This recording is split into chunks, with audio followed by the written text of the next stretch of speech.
Senator, are we at war? Of course we are. And, you know, it's not America against ISIL. Maybe he believes that, but this is ISIL against America.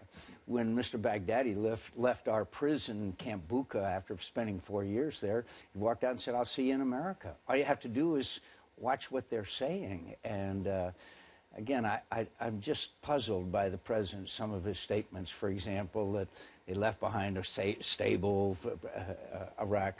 All of us, we predicted exactly what would happen if we didn't leave a residual force. Do you disagree also with the intelligence comments that he made? The intelligence comments, intelligence people are pushing back hard. Right. We predicted this and watched it. It was like watching a train wreck and warning every step of the way that this was happening because a residual force would have stabilized the situation and, of course, maybe had a break on Maliki. It is a direct result of our failure to leave a residual force behind, and when they say we couldn't, they're not telling the truth, because I was over there with Lindsey Graham and Joe Lieberman, and we know it for a fact. So, and this idea that somehow we didn't know that this was happening, of course we knew it. We saw it happening.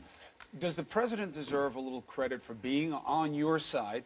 So hold on a second. When it comes to Syria, because he did say in an interview right after he was with us, hey, we need to bomb Syria. And as you know, Congress pushed back on him and said, no, you can't do it. Does he deserve some credit for identifying the threat? Yes, he was identifying Assad, but there's so many interconnections. Any credit? No, because 2 years ago, when his national security team, top-level people, Secretary of State, Secretary of Defense, and head of the CIA, recommended arming the Free Syrian Army, and he overruled them. If we had armed the Free Syrian Army then, the situation on the ground would be dramatically different now. And by the way, Chris, I can mention they want to train 5,000 Free Syrian Army people in Saudi Arabia and send them back. But are we going to do anything about Bashar Assad's air attack, dropping these horrible barrel bombs on them? Are we going to ask young men to train and equip, and we send them back to be slaughtered by Bashar Assad's air power? What's we the need solution? A no-fly zone. We need a no-fly zone. And what happens if he breaches it? It's his country. If he breaches it, we take out his air force. So you want to take on Assad at the same time that you're taking on ISIS? Assad, in my view, has been responsible for 192,000 Syrians dead. There's 150,000 Syrians in his prisons. He has used chemical weapons. He uses these barrel bombs. Yes, I believe, and he's directly supported by the Iranians who sent in 5,000 Hezbollah and changed the whole momentum on the battlefield. Of course. Are you going to ask these young people, by the way, we're going to train and equip you, and you're going to fight against ISIS, but not against Assad? I mean, it's not only unworkable, it's immoral. But it's also impossible right now from the U.S. side, because you don't have any kind of authorization along those lines. It's not the president's fault. If this is a war, which the American people, as you know, by the way, don't think we're at war, but that's because there's so much confusing political message. We don't know what that poll number's about. But Congress would declare war. Congress would give the authorization. They won't even come home and vote on this. They won't even come back. I have said repeatedly, it's an act of cowardice on the part of Congress. They didn't want to vote before the election, so I totally agree with you. But the president can act, even under the War Powers Act. He can act. Against Assad? Yes, absolutely he can act against Assad. I mean, why shouldn't he? If we're going to train people, I mean, Bashar Assad is responsible for the deaths of nearly 200,000 people, millions of people who are refugees. He's one of the great war criminals there is. And for us to just sit by and say we're only going to fight ISIS and not help these people against the guy that's been slaughtering them when ISIS was really nothing to speak of.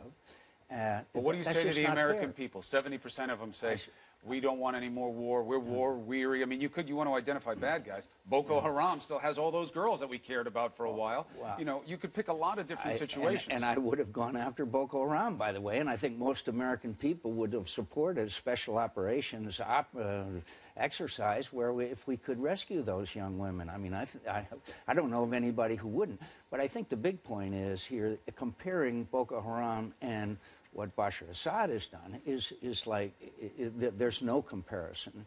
And the fact is that this guy is an enemy of the United States of America. This is a struggle between... Congress told Obama, the president, not to do it when he never asked for it. He never came and asked for it. He probably wouldn't have gotten it. But he said he was going to strike Syria, and without Congress, and then decided he was going to go to Congress, and he never asked even. But so is that? Hold on. Is that giving a little bit too much of a benefit of the doubt to Congress? They knew that you guys knew that he wanted to bomb Syria. You could have come together. Declaring war is your job, not his. He has to come to Congress to ask for it to start with. But first of all, he said he was going to bomb Syria without us. And that was the signal he sent throughout the Middle East, one reason why we have so little credibility now. And then he decided that he was going to come to Congress and saw he didn't have the votes. I would have loved to have been on record for a vote on that. I would have been very happy about that. A lot of this comes down to... Air power alone does not win wars. I was in one where they tried that. So air power alone, we're going to have boots on the ground if we're really going to succeed. We. In other words, there's going to have to be people who are for. There's U.S. boots on the ground right now in Iraq. But fighting? Okay, they're supposed to be advisors. Not fighting, but to be there in advisory. Okay. ISIS has wiped out the boundary between Iraq and Syria. What is the difference between it now? They have a caliphate larger than the size of the state of Indiana. So for us to say, well, and our British friends, well, we'll bomb them in Iraq, but not in Syria. Why? There's no boundary anymore. ISIS goes back and forth between. In fact, now they will go into the populated areas, and you can take out buildings with air power without people identifying those targets and directing it, but you're not going to be able to win by just bombing from the air, and I think any military expert will tell you that. A big part of the problem right now, it sounds like a change, but it's connected. A big part of the problem politically is the connection between the president and the legislature, the Congress, being on the same page. Bringing it back home, just for a couple of things that matter to the people's agenda. We're now looking for an attorney general. The expectation is you'll block. Whoever he puts up, you're going to block. You won't get an attorney general. I don't think that's necessarily true. I would be glad to consider. I believe that elections have consequences. I know that very well.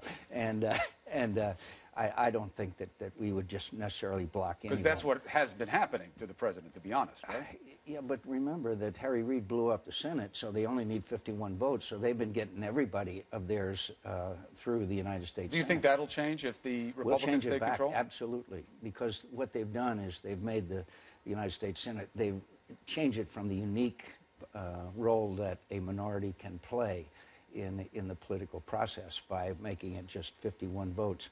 But going back to, if the president explained to the American people what's at stake here and what's happening, and already Americans are now supporting airstrikes, according to, I think the American people would be supportive if they can see a concrete plan and, as we used to say, a light at the end of the tunnel.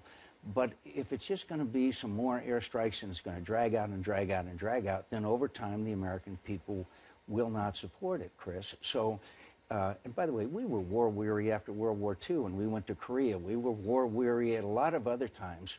But if the American people are told what's at stake here, when that is our intelligence people say that ISIS is a direct threat to the United States of America, then I think they will support the president.